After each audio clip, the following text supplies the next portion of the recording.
दोस्तों, स्वागत है आप सभी का आपके अपने चैनल पीएससीबी में। इस वीडियो में हम बात करेंगे मध्य प्रदेश की जो 2011 की जनगणना है उसमें जनसंख्या का क्या परिदृश्य रहा है, उसके बारे में हम डिटेल में चर्चा करेंगे। कोई भी एग्ज़ाम हो, एमपीपीएससी या एमपी कांस्टेबल, एमपीएसआई या अन्य कोई भी एग्ज़ाम हो, उसमें जनगणना से जुड़े हुए 2 से 3 क्वेश्चन हमेशा पूछे ही जाते हैं, इसलिए हमारे लिए बहुत ही इंपॉर्टेंट हो जाती है। चलिए हम डिस्कशन स्टार्ट करते हैं। देखिए, ये हमारा 2011 का जनसंख्या का परिदृश्य है, उसके बारे में हम मुख्य रूप से चर्चा करेंगे। सबसे पहले हम पृष्ठभूमि जानेंगे, तुलनात्मक अध्ययन करेंगे हम भारत का और मध्य प्रदेश का, वहीं मध्य प्रदेश की जनसंख्या के बारे में भी हम डिटेल में चर्चा करेंगे। तो सबसे पहले हमें जनसंख्या के बारे में कहाँ से देखने को मिलता है, तो प्राचीन काल में जो अर्थशास्त्र पुस्तक थी चाणक्य जी या विष्णुगुप्त द्वारा लिखित, जो चंद्रगुप्त मौर्य के प्रधानमंत्री हुआ करते थे, उनमें उसमें उल्लेख मिलता है। फिर आधुनिक समय में 1872 में लॉर्ड मेयो द्वारा पहली बार जनगणना कराई गई, लेकिन जो रेगुलर रूप में जो आज तक प्रारंभ है, अगर हम कोविड के समय को छोड़ दें तो 1881 से लॉर्ड रिपन द्वारा इसे प्रारंभ किया गया, जो वर्तमान समय में प्रति 10 वर्ष में किया जाता है। लेकिन कोविड के समय से अभी हमारी स्टार्ट होने वाली है 2027 में, तो उसके लिए निर्देश दे दिए गए हैं, वो 2 भागों में होगी। अब उसके बाद 11 जुलाई को प्रति वर्ष जनसंख्या दिवस के रूप में मनाया जाता है। यह क्यों मनाई जाती है? क्योंकि इसमें हमारी पहली बार जो जनसंख्या 7 अरब की पार कर गई थी, उसके लिए 7 जुलाई से हमें ये मनाना प्रारंभ कर दिया गया था। उसके बाद में हम देखें तो जो मध्य प्रदेश का अस्तित्व आया 1956 में, उसके बाद से जो 2011 की जनगणना थी, वो हमारी 6वीं जनगणना थी। किसकी? मध्य प्रदेश की।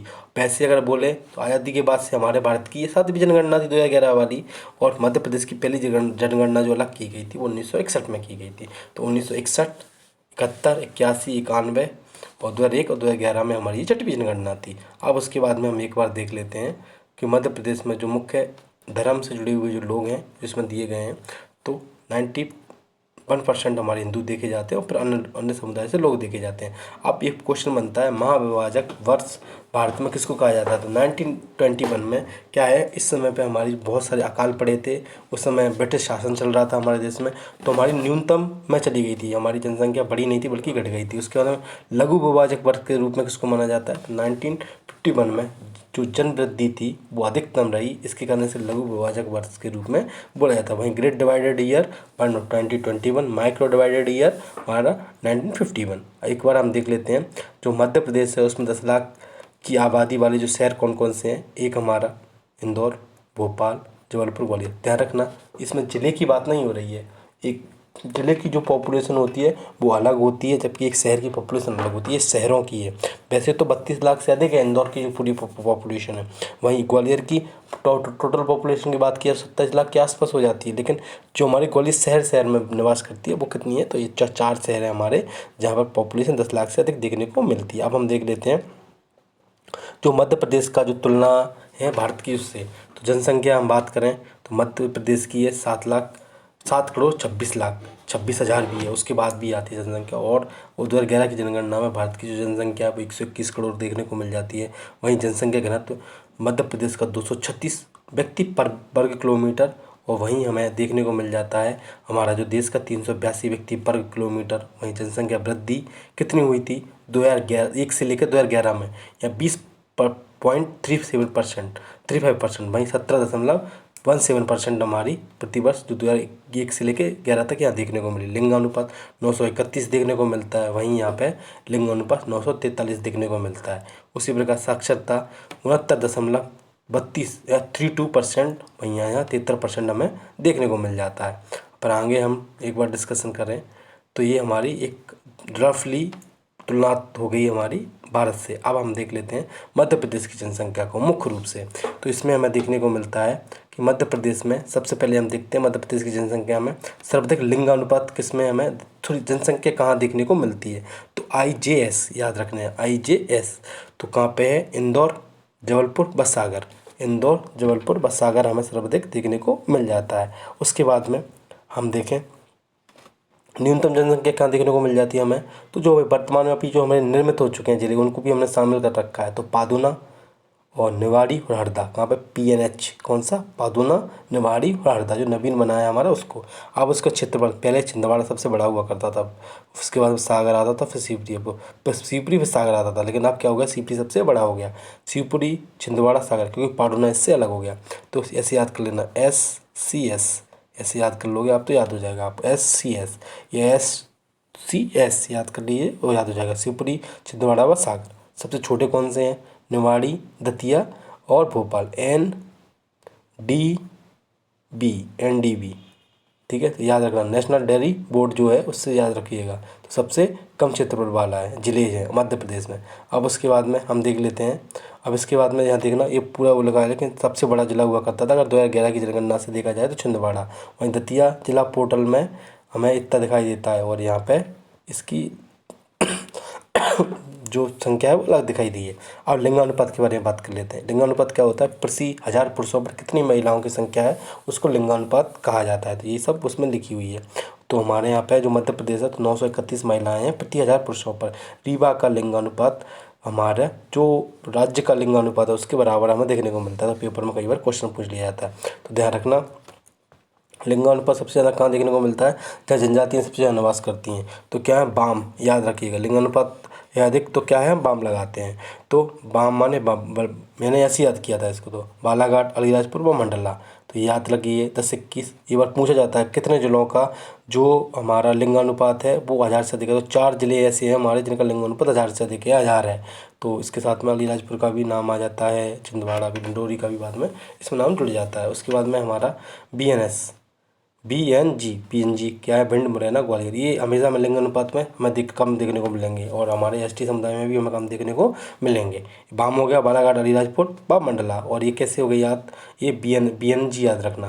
बहनजी भी याद रख लेना लिंगानुपात में, कि जहाँ पे कम लोग हैं तो सब लोग एक दूसरे से बहनजी करते हैं। तो भिंड, मुरैना और BMG, तो क्या हो गया, ग्वालियर। तो ये याद हो गया, आपको याद कर लोगे आप। उसके बाद में लिंगानुपात शिशु लिंगानुपात है जो मुख्य पेपरों का में तो कितना देखने को मिलता है, 918। कई बार पेपरों में पूछा गया है कि 0 से लेकर 6 वर्ष तक जो बच्चे हैं, शिशु या बच्चे भी कह सकते हैं, उसमें हमें देखने को मिलता है। तो उनका लिंगानुपात कितना है, 918।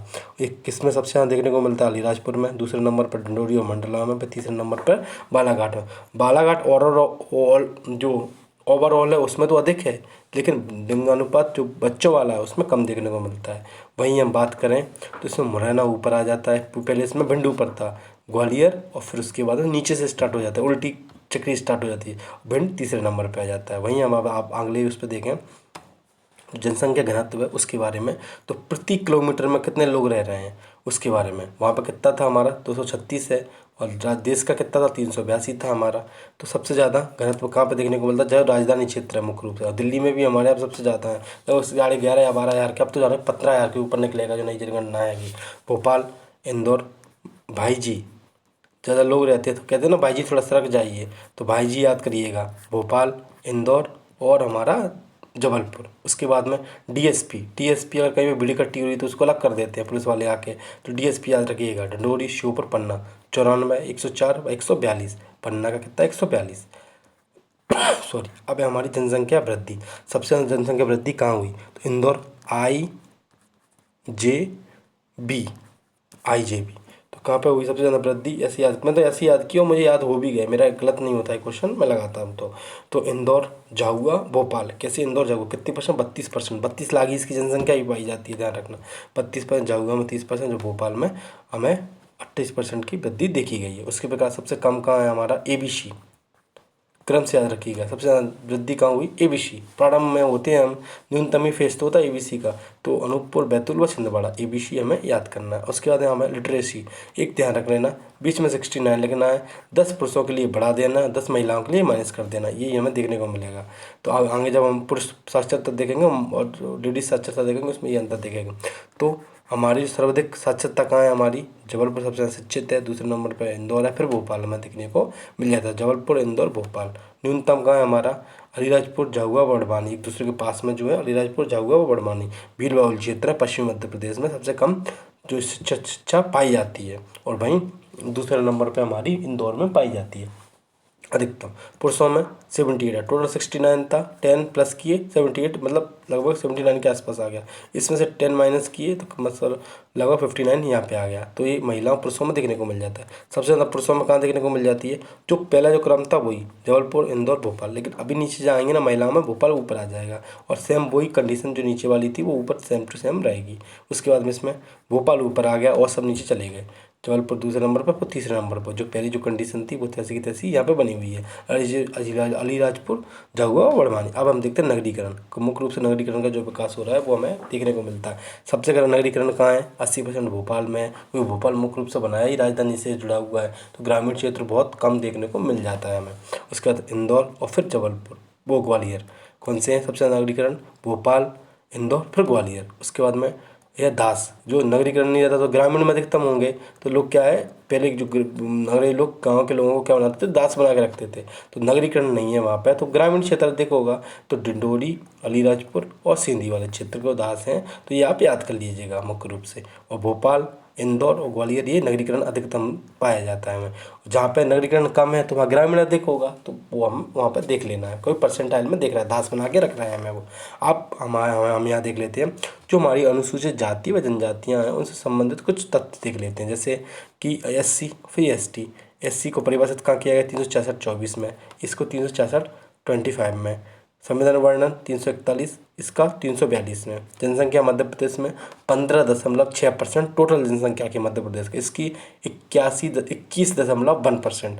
इसकी जो मैंने एमपी की जो यूनिट 10 आती है परीक्षा नाम पुस्तक का, उसका पूरा रिवीजन किया है। अगर आप वो चाहते हैं तो प्ले लिस्ट में जाकर आप वो देख सकते हैं। सर्वाधिक जनसंख्या एससी समुदाय की कहाँ, इंदौर में। इनकी जनसंख्या सबसे अधिक कहाँ है, धार जिले में। न्यूनतम संख्या झाबुआ में, और इनकी संख्या न्यूनतम कहाँ देखने को मिलेगी हमें, एसटी समुदाय की भिंड में। इनकी टोटल संख्या कितनी है, 48 है मान्यता प्राप्त, और इनकी कितनी है 43, पहले 46 हुआ करती थी। कीर मीना पारदी को 2003 में हटा दिया गया। अब हम एक बार में इनकी अनुसूचित जो हमारी जाति हैं उनके बारे में चर्चा कर लेते हैं। तो जो हमारी मुख्यतः जिलों में जनसंख्या है, तो इंदौर में सबसे अधिक, फिर उज्जैन, फिर सागरा में देखने को मिलती है। और न्यूनतम झाबुआ, अलीराजपुर, डिंडोरी, ये हमारी जनसंख्या है। अब हम परसेंटाइल पे आएंगे, प्रतिशत पे आएंगे। ये तीनों हो गए, झाबुआ, अलीराजपुर, डिंडोरी। परसेंटाइल में उज्जैन सर्वाधिक है, दतिया, टीकमगढ़, यहाँ एससी हमें देखने को मिल जाती हैं। और यहाँ पे झाबुआ, अलीराजपुर तो सेम रहेगा, डिंडोरी की जगह बस क्या आ जाएगा, मंडला आ जाएगा न्यूनतम में। अगर हम, क्योंकि यहाँ पे क्या है, जो हमारे एसटी समुदाय है वो अधिक देखने को मिल जाता है हमें। तो देखिए हम एसटी समुदाय के बारे में बात करें तो जनसंख्या धार, बड़वानी, झाबुआ। उसके बाद में कम भिंड, दतिया, मुरैना। कौन सा, भिंड, दतिया, मुरैना, क्योंकि यहाँ पे परसेंटाइल देखने को मिल रहा था अभी हमने जब पढ़ा था एससी समुदाय में। और अलीराजपुर परसेंटाइल में, झाबुआ व बड़वानी हमारा दूसरे नंबर पे आ जाते हैं। उसी प्रकार से यहाँ बोले भिंड, मुरैना, दतिया, दतिया पीछे आ गया बस। वो बीडीएम वैसे याद कर लिया था मैंने, बीडीएम, बीडीएम का बल्ला था पहले, विराट कोहली इसी से खेलता था बीडीएम के बल्ले से, तो ये याद रखिएगा। फिर बाद में क्या हो जाता है, भिंड तो वहीं की वहीं रहता था, बीएम डी हो जाता है बाद में जब परसेंटाइल की बात आती है, तो याद रखिएगा। यहाँ धार सबसे ज़्यादा जनसंख्या में, फिर बड़वानी, फिर झाबुआ। लेकिन अगर परसेंटाइल आए तो अलीराजपुर ऊपर आ जाता है, फिर नीचे से झाबुआ स्टार्ट हो जाता है, फिर बड़वानी स्टार्ट हो जाता है, ये याद रखिएगा।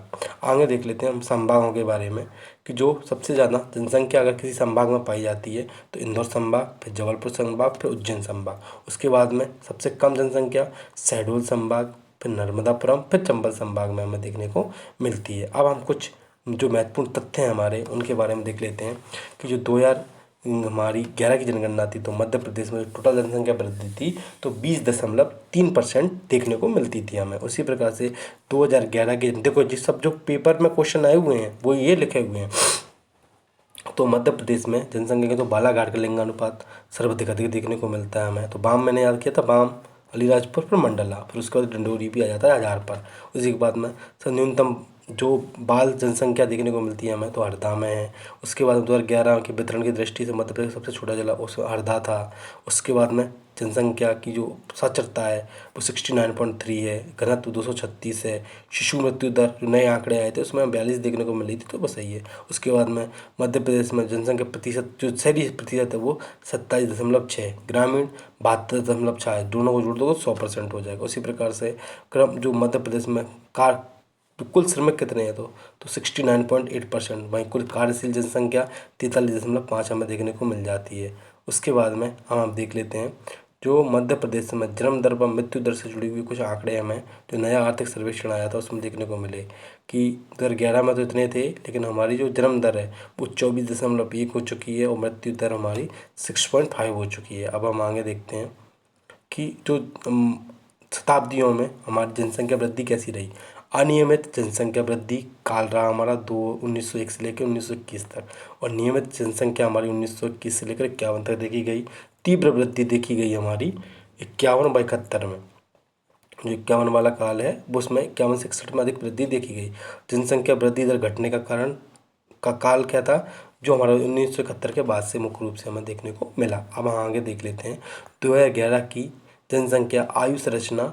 जो 2011 में आयु संरचना क्या थी, तो 32% लोग थे हमारे 14 वर्ष तक। उसके बाद 15 से 49 तक जो पूर्ण अवस्था थी, कार्य करने वाली अवस्था बोला तो 68% थी जनसंख्या, और वृद्ध अवस्था 7.1 जो 60 वर्ष से अधिक है। इसी के साथ में हम चर्चा करें मध्य प्रदेश में तो लिंगानुपात का जो वितरण है वो अधिक कहाँ देखने को मिलता है।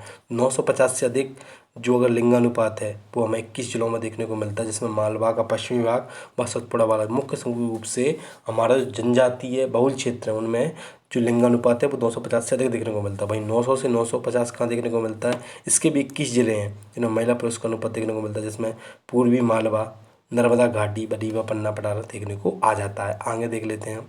और अन्य जो 900 से कम हमें देखने को मिलता है वो 8 जिलों में देखने को मिलता है, जो उत्तर भारत के जो भिंड, मुरैना, ग्वालियर वाला क्षेत्र है उसमें हमें देखने को मिल जाते हैं। इसी प्रकार से जो मध्य प्रदेश में जो निवासी हैं, जो उनके गंतव्य हैं कि लोग कहाँ घूमते हैं, तो गांव से गांव जाते हैं 55%, गांव से नगर को जाते हैं 16%, नगर से नगर में जाते हैं 14%, और नगर से गांव में जाते हैं 5.3%, अज्ञात 8% हमें देखने को मिल जाते हैं। अब मध्य प्रदेश की जो कार्यशील जनसंख्या है, जो व्यवसाय कार्य कैसे करते हैं, कृषि कार्य में लगे हुए हैं लगभग 70% लोग, और 30% लोग गैर कृषि कार्य करते हैं। और जो कृषि कार्य में 70% में जो हमारे लगभग 30% लोग हैं वो जोतकार हैं, और उसके बाद में जो लगभग 40% लोग हैं वो क्या करते हैं, हमारे खेतिहर मजदूर हैं। उसी प्रकार से हम बात करें तो जो गैर कृषि कार्यों में है तो सेवा वर्ग लगभग 18% है, और वहीं लगभग 12% हमारा जो निर्माण कार्य है उनमें लोग लगे हुए हैं। अब एक बार देख लेते हैं मध्य प्रदेश के कि जो कार्यशील जनसंख्या उसके बारे में।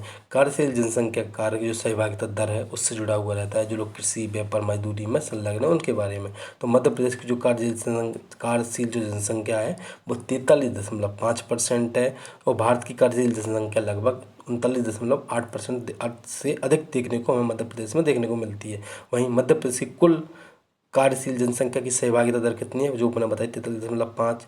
मध्य प्रदेश का अकार्यशील 56.5, अगर इसको हम इससे घटा देंगे तो 56.5 निकल के आ जाएगा। सर्वाधिक कार्यशील सहभागिता दर डिंडोरी में देखने को मिलती है जो 55.3 है। न्यूनतम भिंड जिले में 30.6 में देखने को मिलती है, क्योंकि भिंड वाला क्षेत्र में महिलाओं को मुख्य रूप से काम नहीं करने दिया जाता, इसलिए इसकी जनसंख्या हमें कम देखने को मिलती है, कार्यशील जनसंख्या कम देखने को मिलती है। दोस्तों, इस वीडियो में हमने मध्य प्रदेश का जनसंख्या परिदृश्य है उसके बारे में चर्चा कर दी। अब अगले वीडियो में हम मध्य प्रदेश की जो पॉलिटी है उसका रिवीजन करेंगे, और उससे हम पॉलिटी का रिवीजन स्टार्ट करने वाले हैं, जिसमें हम मध्य प्रदेश की मुख्य रूप से कार्यपालिका के बारे में विवरण करेंगे। अगर आपको वीडियो अच्छी लगी हो तो वीडियो को लाइक करें, दोस्तों के साथ शेयर करें। Thank you so much.